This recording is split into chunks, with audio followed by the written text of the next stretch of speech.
그때랑 지금이랑 한국 드라마의 위치가 당연히 다르기 때문에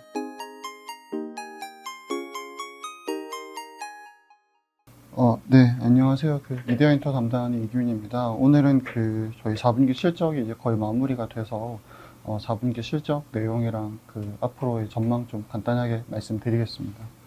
지금 먼저 주가부터 간단하게 좀 말씀드리면 올해 주가는 작년보다는 조금 이제 많이 부진한데 뭐 아시겠지만 이제 매크로 환경에 따라서 좀 이렇게 좀 부진한 부분들이 있고요. 계속 말씀드리는 거 기획사 그리고 드라마 방송사 이런 산업은 성장주죠. 그러다 보니까 이제 항상 이제 그림이 좋았는데 내년에 성장 전략도 항상 좋았지만 지난 5년간 이제 3번의 신저가를 갔습니다. 그게 한한령, 2016년에 한한령, 그리고 2019년도에 지소미아, 그리고 이제 20년 3월에 이제 코로나가 되겠지만 결국은 기획사, 방송사, 드라마 이 산업이 작년에 모두 다 사상 최대 실적을 달성했습니다. 4분기에 좀 이따 실적 다 설명드리겠지만 뭐 하이브라든지 SM 곧 나올 JYP 그리고 YG 그리고 뭐 드래곤, SBS, ENM 다 보시면 매출은 다 엄청 좋은데 이제 4분기 실적이 부진했던 인센티브가 많이 나왔던 영향이고요. 앞으로도 이런 게 계속 나오겠지만 그 자체가 이미 사상 최대 실적을 의미하는 거기 때문에 뭐 어쩔 수 없는 비용이라고 생각을 하고요. 산업의 방향성은 작년에 이미 사상 최대이기 때문에 올해가 당연히 사상 최대일 거고 올해보다 내년이 무조건 더 좋을 수밖에 없죠. 예를 들면 기획사는 1월부터 가수들이 콘서트를 한 게 아니기 때문에 내년에 당연히 더 좋아질 거고 드라마 시즌2 작품들이 내년 훨씬 많을 거기 때문에 당연히 좋을 거고 방송상 거기에 연동해서 좋아질 거기 때문에 그렇게 해서 계속 섹터에 대해서는 좀 긍정적인 의견을 먼저 좀 드리겠습니다. 섹터별로 좀 간단하게 풀어갈 텐데요. 좀 숫자 위주로 좀 말씀드리겠습니다. 하이브 이제 실적인데요. 컨센서스에 부합하는 한 740억 정도 나왔습니다. 지금 매출이 상당하게 잘 늘어나고 있고요. 19년도에 매출이 한 6천억이 좀 안 됐기 때문에 2년 만에 코로나 구간에서 매출이 2배로 성장한 회사라고 생각하시면 좋을 것 같고요. 올해에도 한 2조까지는 매출을 저희가 예상을 하고 있습니다. 별일 없이 계속 고성장할 것으로 저희가 예상을 하고 있고요.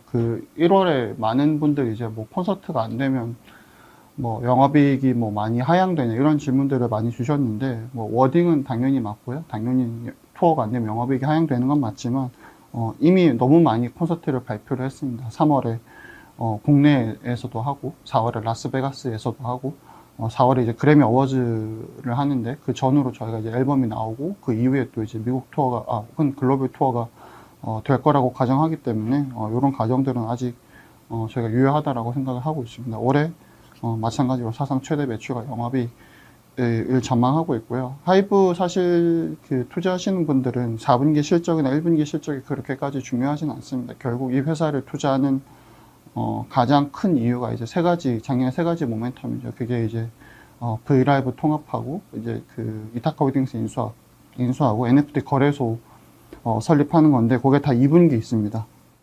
그래서 2분기에 위버스 2.0 업데이트, 그다음에 저스틴 비버의 이제 위버스 입점, 그리고 NFT 거래소 설립, 그리고 BTS 컴백, 그리고 6월로 이제 회사가 얘기하는 게임 출시 이런 것들이 다 4, 5, 6, 7월에 있기 때문에 1분기 실적까지도 사실 하이브 투자하시는 분들 그렇게까지 중요하진 않다. 그러니까 나쁘다는 게 아니고 중요하지 않고 2분기 실적과 모멘텀이 좀 중요할 거기 때문에 계속해서 긍정적인 의견을 좀 제시하고요. 제가 회사를 계속해서 좀 좋게 말씀드리는 이유는 멤버들이 군대를 가면 뭐 주가가 그래도 안 빠진다 이런 개념은 아니고요. 하이브라는 회사가 결국은 이 위버스라는 플랫폼을 기반으로 글로벌 음악 산업을 바꿀 거라는 계속 확신을 좀 가지고 있기 때문에 계속해서 좀 추천을 드리고 있습니다. 이어서 YG부터 설명드릴 건데요. YG 실적 잘 나왔습니다. 130억 정도 나왔고요. 별도에서 좀 실적이 잘 나왔는데 디지털 음원 매출이 좀 잘 나왔습니다. 이렇게 쭉 계속 올라가는 그림들을 보여주고 있죠. 그래서 원래 요게 이제 조금 약했는데, 요번에 구글 매출, 유튜브 매출을 이제 정산 기준이 아닌 비유수 기준으로 이제 회계를 바꾸면서, 실적의 변동성이 좀 낮아질 것 같습니다. 그래서 분기 100억은 이제 꾸준하게 나올 것 같고요. 보시면 올해 예상 영업이익 720억인데, 이게 YG만 좀 특이하게 컨센서스가 너무 낮습니다. 제가 작년에도 아마 기억하실지 모르겠는데, 21년 초에 회사 21년 예상 영업이익이 400억이었어요. 그래서 이게 말이 안 된다고 계속 했었는데 올라왔고 22년도 너무 낮거든요. 지금도 600억인데 사실 빅뱅이 전성기 시절에 빅뱅 혼자서 회사 영업이익 한 300억 정도 벌었기 때문에 그냥 여기에 그냥 200억만 더해줘도 이렇게 되는 건데 좀 추정치가 너무 낮은 것 같습니다. 제가 컨센보다 좀 많이 높은데 그 YG 같은 경우는 계속해서 이제 실적을 증명하면서 주가가 우상향할 것으로 저희가 좀 예상을 하고 있고요. 마찬가지로 2분기에 모멘텀들이 많죠. 빅뱅 컴백이 그쯤에 예정되어 있고 그 이후에 아마 블랙핑크가 컴백할 걸로 저희가 예상을 하고 있기 때문에 뭐 오프라인 투어도 마찬가지고 그래서 당분간 실적은 분기 100억에서는 크게 빠지지 않을 거다. 여기에 이제 빅뱅과 블랙핑크 컴백을 기다리면 당연히 주가는 우상향할 수밖에 없다라고 생각을 하고 있고요. SM입니다. SM은 그 4분기 실적과 별개로 이제 22년, 23년에 추정치가 하향됐는데 다른 건 아니고 디어유라는 회사가 이제 연결이 아니라 이제 지분법 손익으로 내려가면서 그런 거고 그래서 매출과 영업이익은 하향되지만 지배주주 순이익에는 변화가 없다라는 말씀을 좀 드리겠습니다. 그래서 실적 보시면 잘 나오고 있습니다. 지금 특히 이제 당기 순이익도 잘 나왔는데 회사가 첫 배당도 발표하고 압구정이랑 청담에 있는 그 비핵심 영업 자산의 부동산도 매각을 했습니다. 이게 사실은 2년 전, 그러니까 3년 전이죠. 3년 전에 KB자산운용이 이제 주주 소환할 때 요구했던 것들이고, 그때는 뭐 싫다고 말씀하셨는데, 결국 다 하고 있습니다. 결국은, 이제 기업 매각에 따른 이슈들이 계속 언론을 통해서 나오고 있고, 뭐 그것 때문에 한다고 저희가 폄하를 하더라도 그 자체가 주주한테는 무조건 좋은 일이기 때문에, 부동산 팔고, 첫 배당도 하고, 이런 것들은 저희가 굉장히 긍정적으로 보고 있거든요. 그래서 SM은 사실 실적에 대한 문제보다는 고질적인 밸류에이션 디스카운트에 대한 부분들이 컸는데 저희가 4분기 실적보다도 4분기 여러 가지 그런 영업 외적인 것들을 보면서 이제는 조금 더 자신감 있게 말씀을 계속 드리고 있습니다. 그래서 기획사 안에서 하이브 SM을 조금 더 선호하는 이유, 그게 플랫폼을 가지고 있기도 하지만 특히 SM 같은 경우는 이런 이제 주주 친화적인 회사로 조금씩 변해가고 있기 때문에 계속해서 좀 긍정적으로 말씀을 드리고 있습니다.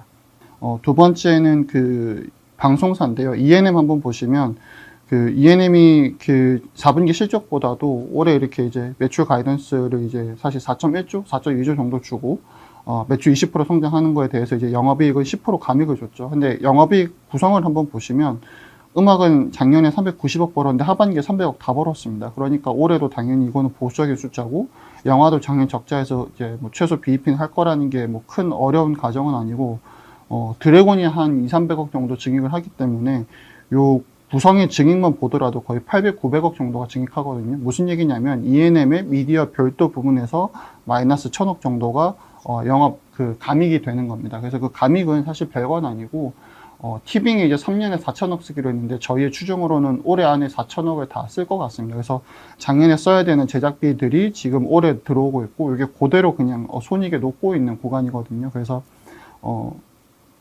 그 말은 쉽게 말하면 그냥 드래곤이나 드라마 제작사에 대한 실적이 되게 믿을만하다라고 생각하시면 좋을 것 같습니다. 결국 방송사 혹은 OTT의 투자로 드라마 제작사가 좋아지는 거기 때문에 이번에 ENM에 대한 가이던스는 ENM 자체로는 사실은 좋은 가이던스는 아니었지만 드라마 제작사에는 굉장히 컨빅션을 주는 내용들이기 때문에 이런 구성들을 감안하시면 드라마 제작사 올해 상당히 좀 좋을 거다라고 계속 저희가 생각을 하고 있고요. SBS 같은 경우는 사실 실적이 좀 많이 안 좋았죠. 근데 대부분 한 400억 이상이 이제 그 일회성 인센티브 요소들이 좀 많아서 이거는 그냥 어쩔 수 없었다. 최근에 사실 인센티브 안 주고 이익 잘 낼 수가 없는 상황이기 때문에 한국 전반적으로 그래서 요로 마찬가지로 관련된 비용들이 좀 들어온 부분이고요. 다만 22년에도 저희가 긍정적으로 보고 있습니다. 특히 이제 그 5월 1일 날 이제 태영그룹이 이제 자산 10조 원이 넘어가면서 SBS의 지분에 대한 행위 제한을 받게 되는데 그 전까지는 실적도 모멘텀도 특별한 건 저희가 좀 없을 것 같습니다. 그래서 주가가 여기서는 뭐 특이사항이 없을 것 같고 다만 그 5월 1일 이후로 되게 되면 이제 저희가 기대하는 뭐 스튜디오 SF 프리 IPO라든지 제작사 추가 인수라든지 이런 것들을 저희가 많이 기대하고 있기 때문에 당연히 이제 밸류는 싸죠. 밸류는 싸고 모멘텀들이 많고 특히 드라마 제작사의 가치 저희가 1조 이상 보고 있기 때문에 그런 관점에서 이거는 그냥 시점의 문제이지 당분간 실적은 크게 주가에 큰 의미는 없을 것 같고 그냥 한 2분기 정도가 넘어가게 되면 저희가 기대하는 모멘텀들이 많이 나올 거기 때문에 계속해서 SBS는 좀 기대를 하고 있습니다. 그리고 에코마케팅인데요. 에코마케팅 드디어 이제 사실 1년 내내 이제 실적 추정치가 하향되고 있었거든요. 특히 2분기 말에 이제 안다르 인수하면서 안다르 자체는 흑자를 내고 있지만 안다르 이제 좀 올리기 위해서 마케팅 이런 걸 많이 쓰면서 별도 부분의 실적이 많이 깨지면서 이런 것들이 사실은 안다르 같은 게 뭐 PER 20배 받는 산업은 고성장 산업은 아니니까. 근데 이런 저퍼의 산업을 살리기 위해서 고퍼의 이제 본업이 훼손되는 좀 굉장히 안 좋은 그림이었거든요. 근데 4분기가 드디어 1년 만에 이제 실적 서프라이즈를 좀 기록하는 부분들이 왔기 때문에 앞으로 주가는 당연히 퍼포먼스 마케팅 회사이기 때문에 결국은 실적에 따라서 주가가 왔다 갔다 할 건데 어쨌든 더 이상 하향 조정은 저희가 좀 제한적일 걸로 예상을 하고 있습니다. 주가가 이제 바닥을 잡았다고 저희가 좀 보고 있고요.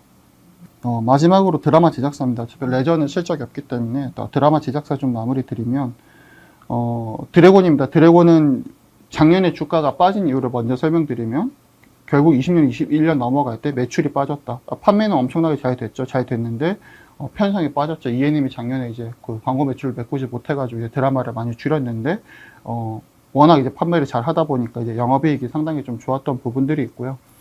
사상 최대 영업이익입니다. 올해는 저희가 300억 가까이 증익을 예상을 하고 있는데 작년에 회사의 편성이 이제 25편이고요. 올해는 32편. 네.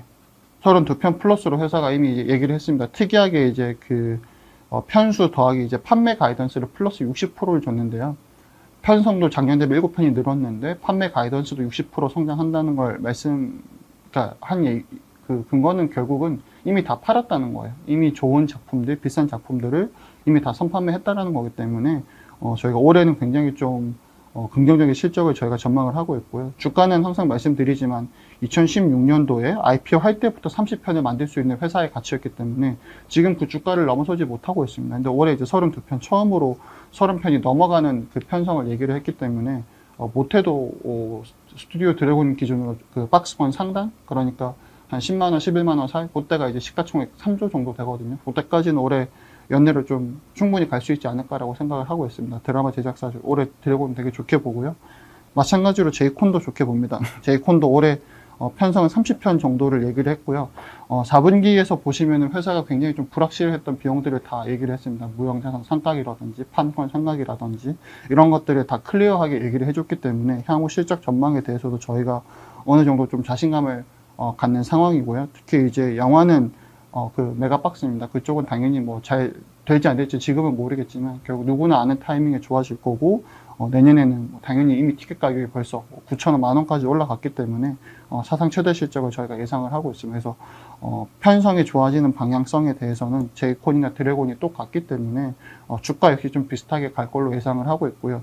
뭐 드래곤이나 제이콘 뭘 선호하시든 상관없습니다. 어차피 주가는 좀 비슷하게 갈 거기 때문에 뭐 둘 중에 뭘 사셔도 상관없다라는 말씀을 좀 드리고 다만 제이콘이 리오프닝도 있고 넷플릭스 오리지널이 많기 때문에 조금 더 매매할 수 있는 여러 가지 모멘텀들이 좀 있긴 합니다. 그래서 그런 이제 매매를 좀 즐겨 하시는 분들은 제이콘을 사시는 게 조금 더 편하실 거고 그냥 연말까지 아무것도 안 하고 싶다 하시는 분들은 그냥 드래곤 사시면 좋을 것 같습니다. 여기에다가 이제 그 중소형 드라마 제작사 저희가 좀 계속해서 좀 말씀을 드리고 있는데 사마 네트워크스 저희가 그 실적이 엄청 잘 나왔죠. 작년 4분기 90억 나왔는데 보시면 아시겠지만 그 16부작 지금 헤어진 중입니다. 16부작 중에 그 2회차는 올해 1분기에 반영될 거고 중국 방영권도 2월에 따로 팔았다고 공시가 나왔습니다. 그러니까 영업이익 90억이 실제로 드라마 한 편의 총 이익이 아니라는 거죠. 그래서 드라마 한 편으로 100억 버는 사례를 처음으로 사마가 좀 증명을 했고 올해 아마 많이 나올 겁니다. 저희도 이제 뭐 좋은 자료 좀 준비하고 있지만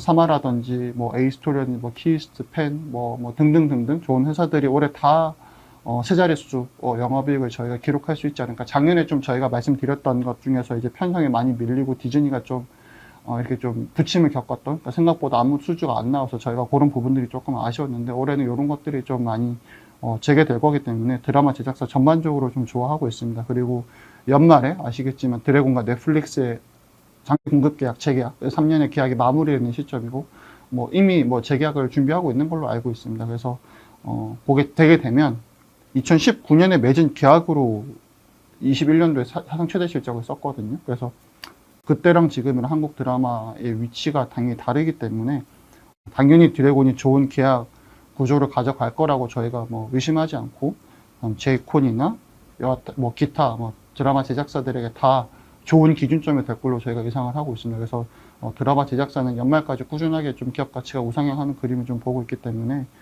드라마 또 추천을 좀 드리고 있습니다. 아까 소대 미리 말씀드렸지만 저희 섹터가 모두 다 사상 최대 실적으로 가고 있는 상황이기 때문에 당연히 여러 가지 매크로 변수에 있어서 주가가 빠진다 하더라도 결국은 다 올라갈 것으로 좀 전망을 하고 있고요. 올해 저희 섹터 계속해서 좀 관심을 많이 가져주시면 좀 좋을 것 같습니다.